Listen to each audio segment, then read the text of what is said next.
Kenya dursu kam jirtan kabajamtoota daawwattoota Oromiyaa miidiyaa neetwork oduu ammaa nu dhaqqabeem qabnaam. Hidhamtoni siyaasa Oromoo manidhaa qaalliti jiran diddaa nyaata lagachuu eegaluu isaanii maatiin Oromiyaa miidiyaa neetworkitti himan. Ammajjii 20 bara 2013 hidhamtonni siyaasa Oromoo manidhaa qaalliti keessa jiran diddaa nyaata lagachuu akka eegalan maatiin isaanii nyaata qabatanii garas imalanii turan. Hidhamtonni kunniin nyaata harkaa fudhachuu diduu isaanii waliin Oromiyaa miidiyaa neetworkitti himaniim jirum.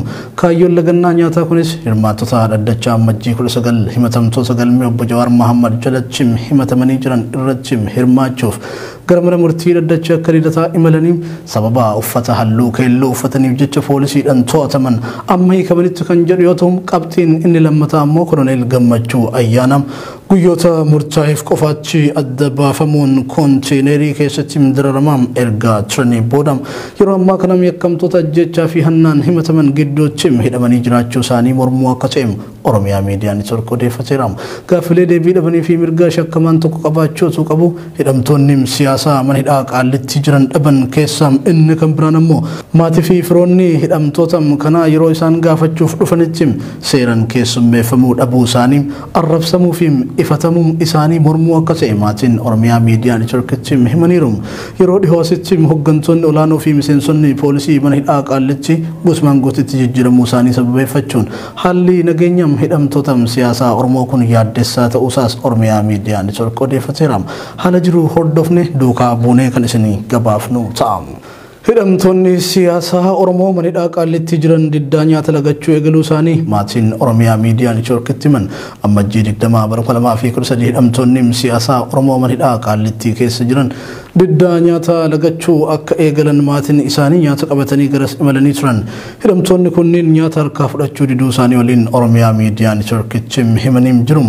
Kaayyoon lagannaa nyaataa kunis hirmaattota dhaddachaa ammajjii 19 himatamtoota galmee obbo Jawar Mahammad jalatti himatamanii jiran irratti hirmaachuuf gara murtii dhaddachaa akka hidhataa imalanii sababa uffata halluu keelloo uffataniif jecha poolisiidhaan to'ataman amma hiikamanitti kan jedhu yoo ta'u qabxiin inni lammataa ammoo koloneel Gammachuu Ayyaanam guyyoota murtaa'eef qofaatti adda baafamuun konteenerii keessatti dararamaan erga turanii booda yeroo ammaa kana yakkamtoota ajjechaa fi hannaan himataman gidduutti hidhamanii jiraachuu isaanii mormuu akka ta'e Oromiyaa miidiyaa neetwork odeeffateera.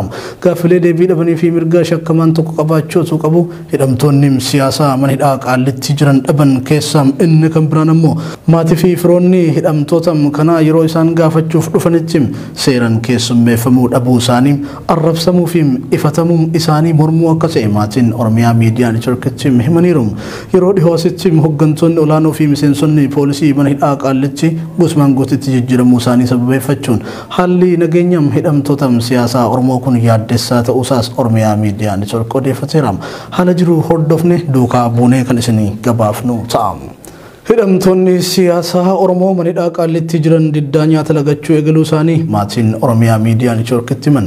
Ammajjii 20 bara 2013 hidhamtonni siyaasa Oromoo manidhaa qaalliti keessa jiran diddaa nyaata lagachuu akka eegalan maatiin isaanii nyaata qabatanii garas imalanii turan. Hidhamtoonni kunniin nyaata harkaa fudhachuu diduu isaanii waliin Oromiyaa miidiyaa neetworkitti himaniim jirum.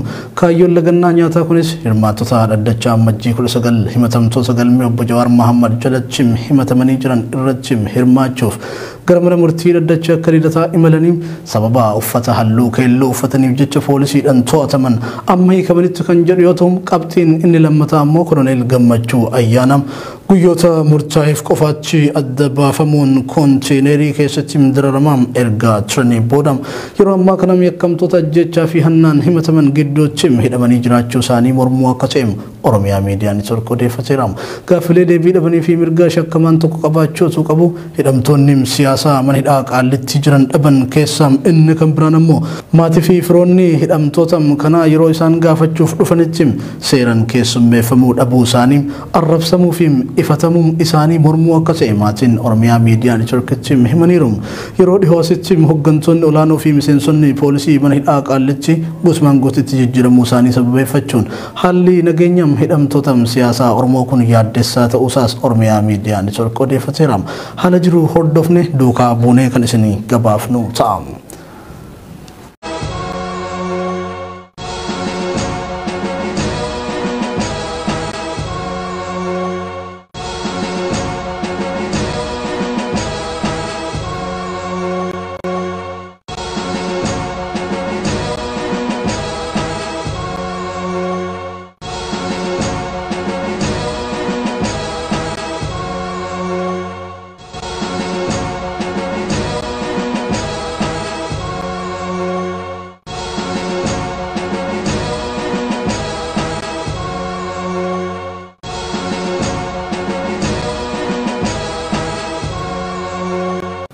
Nagenya dursu kam jirtan kabajamtoota daawwattoota Oromiyaa miidiyaa niitoork oduu ammaa nu dhaqqabeem qabnaam. Hidhamtoni siyaasa Oromoo manidhaa qaalliti jiran diddaa nyaata lagachuu eegaluu isaanii maatiin Oromiyaa miidiyaa niitoorkitti himan. Ammajjii 20 bara 2013 hidhamtonni siyaasa Oromoo manidhaa qaalliti keessa jiran diddaa nyaata lagachuu akka eegalan maatiin isaanii nyaata qabatanii garas imalanii turan. Hidhamtonni kunniin nyaata harkaa fudhachuu diduu isaanii waliin Oromiyaa miidiyaa niitoorkitti himaniim jirum. Kaayyoon lagannaa nyaataa kunis hirmaattota dhaddachaa ammajjii 19 himatamtoota galmee obbo Jawar Mahammad jalatti himatamanii jiran irrattim hirmaachuuf gara mana murtii dhaddachaa akka hidhataa imalanii sababa uffata halluu keelloo uffataniif jecha poolisiidhaan to'ataman amma hiikamanitti kan jedhu yoo ta'u qabxiin inni lammataa ammoo koloneel Gammachuu Ayyaanam guyyoota murtaa'eef qofaatti adda baafamuun konteenerii keessatti dararamaan ergaa turanii booda yeroo ammaa kana yakkamtoota ajjechaa fi hannaan himataman gidduutti hidhamanii jiraachuu isaanii mormuu akka ta'e Oromiyaa miidiyaa niitoork odeeffateera.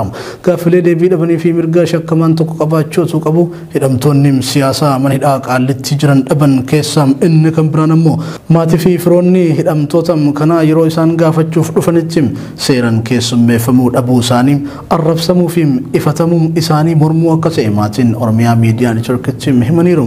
Yeroo dhihoositti hoggantoonni olaanoo fi miseensonni poolisii manidhaa qaalliti Gusmaan Gootitti jijjiiramuu isaanii sababeeffachuun haalli nageenya hidhamtoota siyaasaa Oromoo kun yaaddessaa ta'uusaas Oromiyaa miidiyaa niitoork odeeffateera. Haala jiru hordofne duukaa buunee kan isinii gabaafnu ta'a. Kabajamtoota daawwattoota Oromiyaa miidiyaa niitoork egaa oduu namni namaa qabannee dhiyaanne kan hangammaatti hordofaa turtanidha.